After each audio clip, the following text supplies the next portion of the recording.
नज़रवाह भरिसां तालके ठुल जे union council तोज साजनवाह ऐं शेरवाह में बरसात जो पाणी हिन वक़्त बि ॿोड़ वारो ॾेख ॾेई रहियो आहे।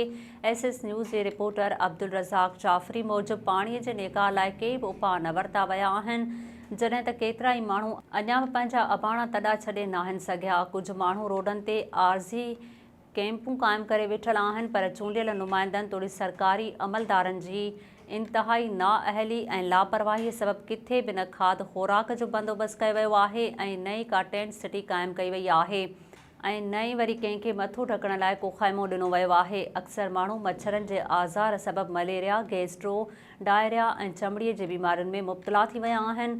मुतासिरनि SS न्यूज़ अॻियां दाहींदे चयो आहे त असां वस वारनि खां मुतालबो करियूं था त जल्द संदन बहालीअ लाइ क़दम खयां वञनि। नाज़रीन, वधीक ख़बरुनि ऐं अपडेट्स जे लाइ ॾिसंदा रहो SS न्यूज़ वेब चैनल। असांजे चैनल खे लाइक ऐं सब्सक्राइब करणु न विसारींदा।